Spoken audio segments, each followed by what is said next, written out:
Welcome to the show, everybody. So, I hope you tuned in last week and seen. We're going to kind of redirect our attention a little bit on what this podcast is supposed to be. I've been kind of thinking about stuff, watching documentaries, like I said last week, figuring out exactly how I want this show to come across. And in doing that, kind of went down memory lane for myself and started remembering a lot of things about how music has impacted me. And not only that, but I really started to remember early memories of music. And I think why I'm so influenced by so many different styles. So over the next few weeks, what I'm going to do is kind of go through a journey of my connection and history with music. And hopefully in doing that, I can kind of get across what I want this to be, because I really just want to share passions of music. So for myself, let's start at the beginning. My earliest memories with music start when I was a young kid, in the age frame of 4 to 5 years old. And I guess that's the earliest we all have memories of anything, but it started with my grandmother, my dad's mom. And, I never thought I come from a musical family. I watch all these documentaries, all different styles of music and musicians, and I've always been like that and drawn the autobiographies. And I started remembering that as a kid, I was a little more influenced than I thought. My grandmother is a piano player. I don't really know a whole lot about how she learned, why she learned. I mean, not professional in any way, just old Southern grandma. She plays gospel songs. She knew how to read sheet music. I remember her trying to nudge me and all of us kids towards music and playing piano. I remember all my childhood, I wish you'd take piano. If y'all take piano, I'll pay for it. Big regret on my part these days. I wish I would have. But I have memories of her playing and just little, I guess you would call it riffs.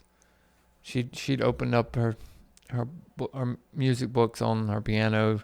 I said it's traditionally Southern gospel songs, and she'd just kind of play through melodies and just kind of entertain us kids. But also have forgotten that she used to always walk around humming what I know now are just old Southern gospel songs. But she was always, I remember her doing shucking beans, putting a puzzle together or whatever, and just humming Amazing Grace or whatever the song were. Obviously, I can't remember exactly what songs they were, but what made me think of that was I've been in this real kick the past year or two with the history of country music and Appalachian music. And there's really something drew me to it, and I really never knew what it was. So I started really kind of asking myself, why am I drawn to this? What is it about this music? And then some of the other artists, Johnny Cash, Willie Nelson,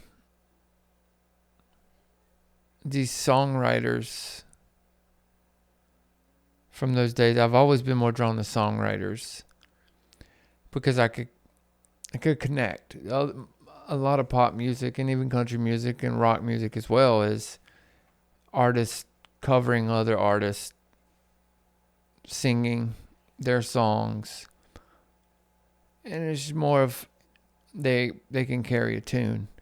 But every once in a while, you find these musicians like Cash or Nelson or the list goes on, not just in country, but where they were able to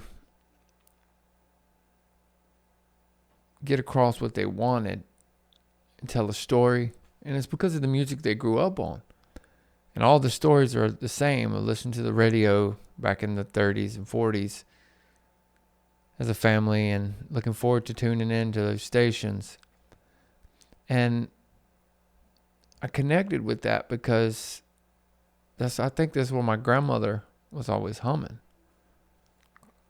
It's the same kind of songs and music. And again, as I dig through the history of Appalachian music, bluegrass, country, roots, folk, I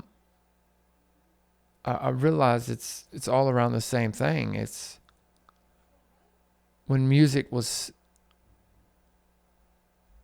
something to help you get through. We have music for all different reasons nowadays, to uplift you, to energize you, to make you party, to get the anger out, to groove to dance to, whatever the case may be. And I think music's kind of always served those purposes. But I really think in the Appalachian music scene, and when I say that, for anybody who's not aware, the Appalachian Mountains run the eastern seaboard of the United States. North Carolina, Georgia, Virginia, and this bluegrass, Kentucky, West Virginia. Poor, mostly Irish, Scottish people that had come here for an opportunity because the land was there. But it was these people were very poor and grew up very hard. And kind of like the basis of blues music and slavery, it's those hard times create that beautiful art. And these people expressed themselves through music in a time where there was no Facebook, there's no social media, there's really no outlet for anything, there's no TV. So to entertain themselves, they wrote songs. And life was so simple that these people, they wrote about, all they knew how to write about was what they were going through. And as these songs are passed down to the generations and more created, eventually they get out into the world, and other people can pick up on that, because I still believe the music that truly matters is music that people connect to. And with the Appalachian music, that people that grew up in the 20s and 30s and 40s, it's when radio was happening. People had radios in their homes.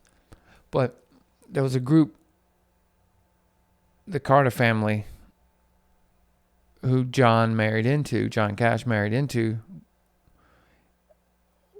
His wife June was the daughter of Mother Maybelle, the original guitarist for the Carter family. And what they did,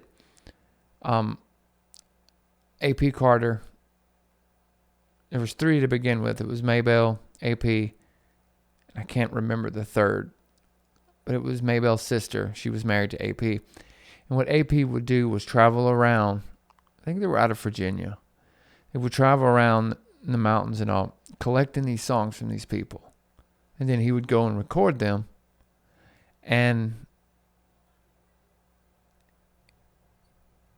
the music got out. And people started to discover the talent that was there.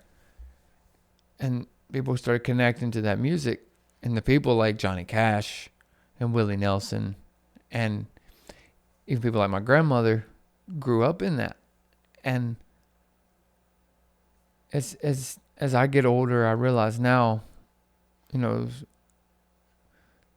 we get older, the music we're attracted to is music that can take us back. As we get older, I remember growing up thinking, why does the rock stations all play classic rock? And classic rock today is what I grew up with. The 90s stuff, the Red Hot Chili Peppers, Nirvana, all of that is what's played as classic rock. And it's because nostalgia sells. As you grow older and you reach closer to the end of your time, I think we reach back to a simpler time. And that music helps take us there. And I think that's why my grandmother hummed those songs. And so that music was kind of unintentionally placed there. Just having her humming those old songs, those old Southern gospel tracks that, again, I don't know what they were, but if you've ever heard Southern gospel music, any song you hear, it's Southern gospel.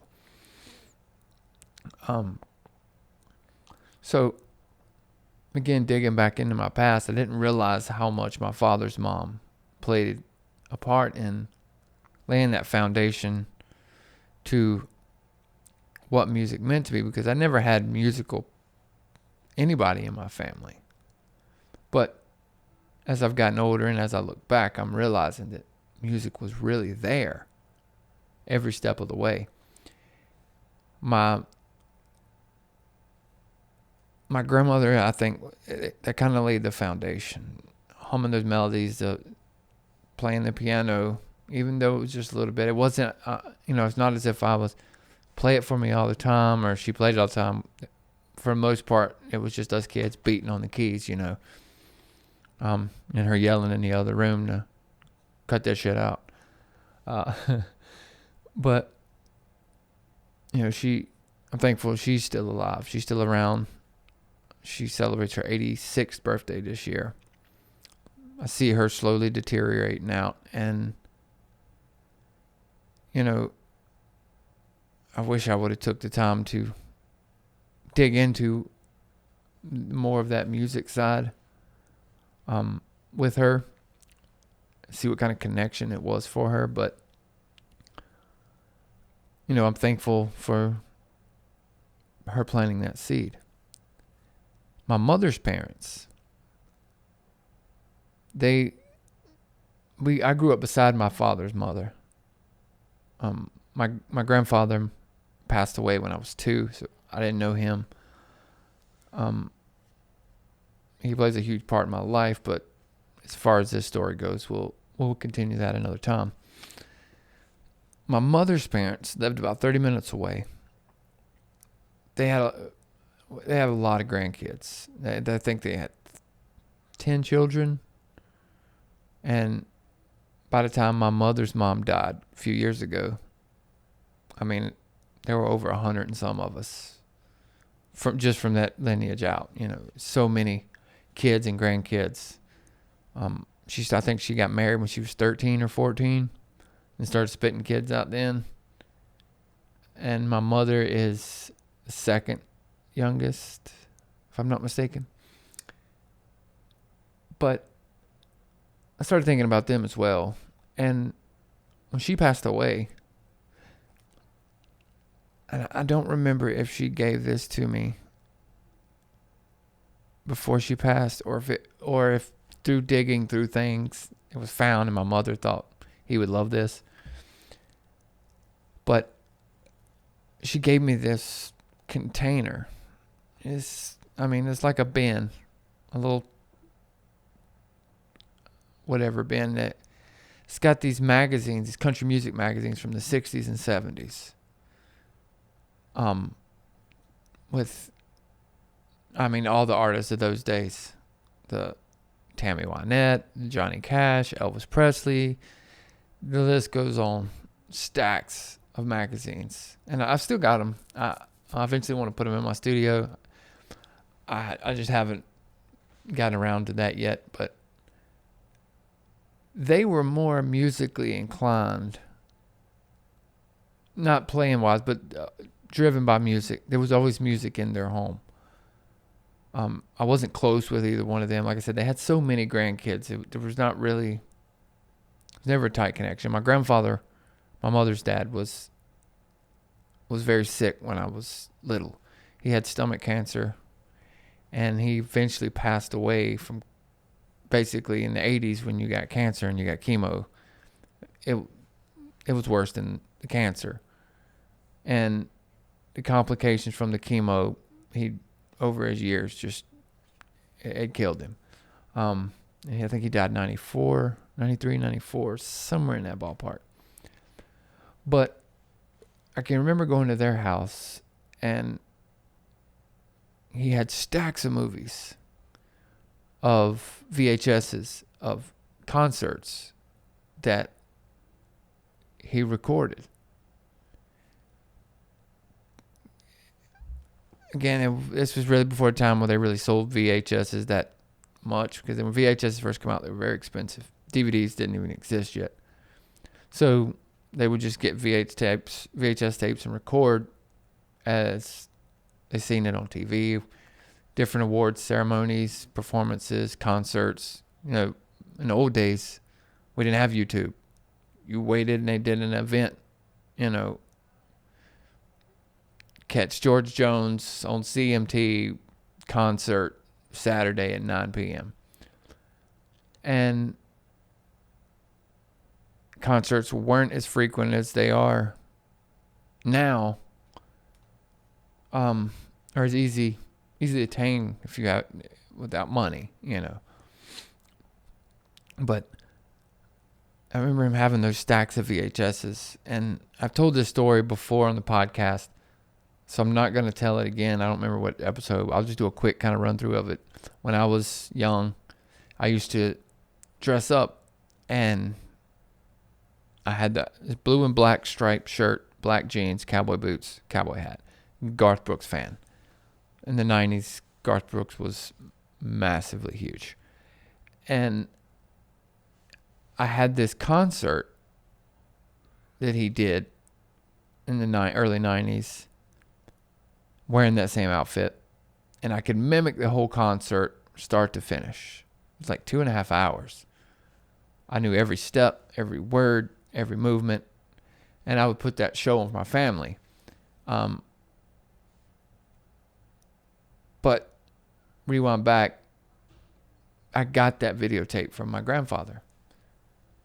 And that one, and it was a Billy Ray Cyrus one as well, back when he come out with the Achy Breaky Heart. And me and my brother would do little shows. But we got those from him. Again, like I said, even though I wasn't close to them two, I also remember they still influenced me because of what they had around the house. Like I said, up until really digging down in all this, I didn't grasp that. I never really understood that. I know my grandmother was a huge Conway Twitty fan. So I grew up listening to Conway, or around listening to Conway. They had stacks of 8-tracks and cassette tapes and eventually CDs of country music, all these country music singers. And when you went to their house, it was usually always CMT on. It was always country music. I don't know much of the story of them younger, you know, what they did. Both my grandfathers served in the Korean War. But I don't know, like, if younger, if they used to go to shows, if, again, it's probably the same thing. They connected with these artists who grew up in the same generation as they did. They connected with that music because they grew up in that lifestyle. Very poor. My grandfather was from the Tennessee area. His family was, at least, mountains. And so that may be, I'm just assuming that was their connection, and there's something about country music always being there. And both of my grandparents, again, I think unintentionally, you know, planted and watered these seeds for me. And those memories I have, my grandmother, I don't remember when she stopped singing, but when when my mother's dad passed away, everything kind of changed then. My grandmother sold the house. She moved to a smaller house. And I guess she just went through a change herself. And so the memories kind of sizzle at that point as far as that. But as a small child, I also remember my mother, and I guess this is something she got from her parents. On Saturday mornings, my brother and I were awoken to country music. That's when, there was no Bluetooth speaker. You had tower speaker stereo systems. And my mother was blaring country music. And you get up and clean to country music. I think it's what her parents did as well. You get up on Saturdays, you clean, there's country music playing. But my mom, as a smaller child, we did country music, but my mom was also really more into the pop songs of the day, the 90s, late 80s. She introduced me to Bryan Adams and Prince and the song Hungry Eyes, Rod Stewart, all of that time frame. And so that was bringing the influence. And I think that's where my attraction to that soul and melody and hook, because those songs have a way of making you feel something. Like I said, I don't feel like it's in a connection kind of way, the way singer-songwriters do, or artists that create for themselves, because maybe a lot of people can't, but I can distinguish and tell when someone wrote something and when someone can't. There's been times I've been confused, but it's only the great singer-songwriters that's ever been able to do it. It's like if you're Johnny Cash, do Hurt or Rusty Cage, two songs one from Soundgarden, one from Nine Inch Nails, that they become Johnny Cash songs. Or when Metallica does a cover song, it becomes a Metallica song. And you listen to them and go, wait, they didn't write that? You're never gonna listen to Britney Spears and be like, what, she didn't write this? No, she didn't write this. She didn't write any of it. Neither did 98% of the other ones. That's not what they're doing. They're not creating art. They're creating a product. And I think my mom was drawn to more the product music rather than the art music. But my mom was young when she had me. My mom was 19 years old. I was raised while my parents were in their 20s, basically. They were kids. And that's what kids listen to, But country music was still there. And come in and out, and then pop. But my parents had parties growing up. And that's where I really got to hear different kinds of music. They'd have these parties. Most nights we were sent to my grandmother's.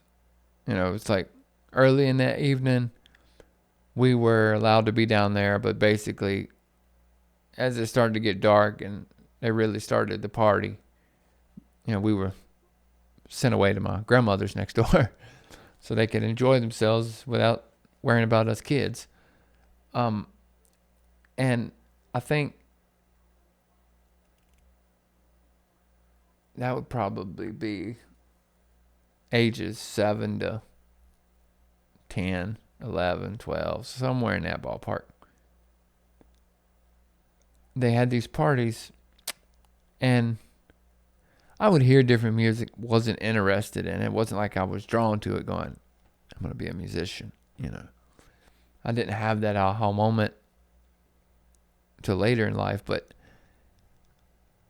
the music was there. I was still getting that influx of different kinds of artists, different kinds of music, because their friends would come and bring their music and their CDs. And I remember the very first time I heard a heavy metal album. It was after a party, because there would be drinking, and then people would pass out, go home. They'd leave stuff, and it was always leaving CDs. So I did always used to get excited about going through the CDs and seeing what new stuff I haven't heard. Because my brother and I, we would go through my mom's CDs and put on different ones. Prince, Purple Rain album, that one I remember playing a lot of, my brother and I. Garth Brooks, Billy Ray Cyrus.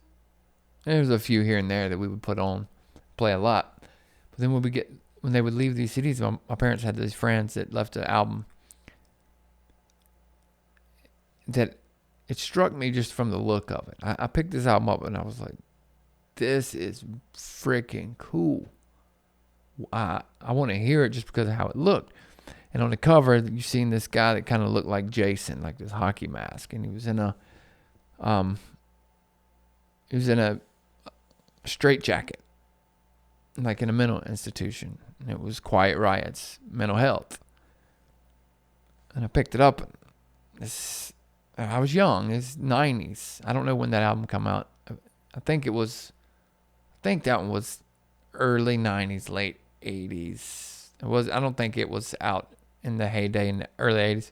Could be wrong. Have no clue. But I do remember seeing it and going, what is this? This isn't Garth Brooks. This isn't Prince. This is something else. I opened it up, and back in those days, the CDs were basically just had a mirror finish and had everything typed on it. I remember putting it in, looking through the book, like, man, this is cool. And I remember hearing Bang Your Head. And that intro, bow, bow, bow, bow, bow, bow, bow, bow. And this feeling come over me, something I have never felt before. Because I felt energy from, certain Garth songs. My brother and I we did this thing, one of the Garth CDs. There's a song called Mama Loves Papa. And we always were drawn to the story side of it, but Mama Loves Papa, we would run around the living room because it just made us want to run. We didn't know why. We were just kids. We knew what the song was. We knew what it meant, what he was talking about. But from a child's eyes, it just seemed innocent. It didn't seem as dark as it was. But we knew it made us want to run. But this kind of energy was something different. This was almost, it makes you want to fight kind of energy. It makes you, pumps your bravado kind of thing. And I was like, this is heavy metal. I didn't say that. I didn't know that then. But I knew it was something different. I knew it was heavy. And after that, I was drawn to this man whose CD it was, wanting to hear other stuff like that. I don't think he was connected to the music. I think it was just Bang Your Heads on here. And I like this song. You didn't go on Spotify and just listen to a single. You had the whole freaking album. I could be wrong. We never had that conversation. I'm not going to sit here and make up some grand story that we did. But I was connected to heavy metal But even though I didn't really get into metal till much later in life, I was still, it stuck with me. I've remembered that the stuff with my grandparents and their influence, I didn't realize until recently, but I've forgotten all those things. But the Quiet Riot thing, I can walk in a store now. I was in a Goodwill a few years ago, and they had, I wish I would have bought it. They had an original edition of that vinyl. And I can remember that feeling I had as a kid when I see it.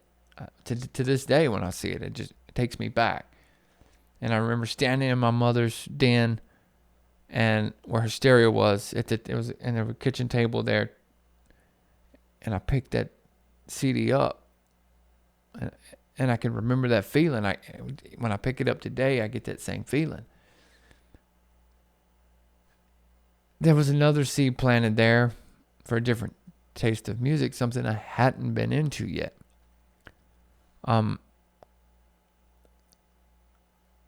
This was around the time I was doing the Garth shows, the Garth performances I would do. And I had this friend who introduced me. He had some CDs that were his parents. This would be 8, 9, 10, 10, 11, 12-ish. And he was introducing me to stuff like Pantera, which I thought was just noise, White Zombie. And I didn't like that then. I still don't like Pantera. Well, calm your horses. It's just not for me. It's just, everybody's got taste. And it tastes like butt sex to me. So, but he had the soundtrack to Forrest Gump. Yeah, even back in those days, kids, we bought soundtracks. Different movies would come out, and there was an art to the music that went to the movies, and a good soundtrack. A lot of times were better than the movies. This wasn't the case because Forrest Gump was a masterpiece, but the one song I remember is Three Dog Night. And I can't remember the name of the song. For some reason, it completely escapes me. But Jeremiah was a bullfrog. That song there, we used to listen to that a lot. Again, and as a kid, now I realize I was connecting. But then I was just like, this makes me feel something. And dancing or whatever it may be. And I think as kids, or yeah, especially as kids, we have these moments that there's like this indention made in us into our soul, or whatever the fuck it is. But as we're kids and these little moments happen that, again, we may be, as we get older, we may be glorifying. I may be glorifying all of this. Like, what the fuck, man? My grandma used to hum shit too. What the fuck you mean? Think what you want. Makes me feel pretty good. But I think these moments happen. And as we get older, and we realize how much things have changed, as we lose loved ones, as life sucks, and you realize it's inevitably coming to an end. Because when you're young, you don't feel that way. We latch on to those things. And regardless of where this podcast goes, at least over the next few weeks, I'll be able to tell my connection. And if I live to get old enough to forget, I can go back and watch it. And if I'm not able to go back into my memory like I have over the past couple of months, and search for those little gems that are hidden through my history, through my past. At least now I've got it recorded and I can at least pull it back up later. But I think that's part of what music does. Music allows us to connect the dot. We can't go back there, but for 3.5 minutes, we can take this line and close our eyes. We can plug back in to what it felt like when Grandma was humming that tune, when you were just sitting in the car playing with your trucks, or you were shucking beans for a time we'll never get back. Every generation says their generation's music was the best, but that's only because it connects them. I love music from different genres, like the 50s, the 60s, the 70s. But I didn't live then. I can't connect with them like someone who grew up in that time did. But I can still have my own connection. I might have to work a little harder for it, but I'm drawn to so many different kinds of music. And I wholeheartedly believe it's just because it's been there. I've been on that wavelength, and those little imprints in my life, I've figured out how to connect those dots. And I think that's what musicians are good at. Telling stories with sound, and having a sound that does impact someone's life. We all dream of that we can play that certain chord progression that connects and resonates with someone, because once it resonates, it's always there. You play 3 or 4 notes, you and your buddy just jamming, and 20 years from now, 30 years from now, that same 3 notes will bring back that memory from 30 years ago. And you see that in Alzheimer's patients. You see that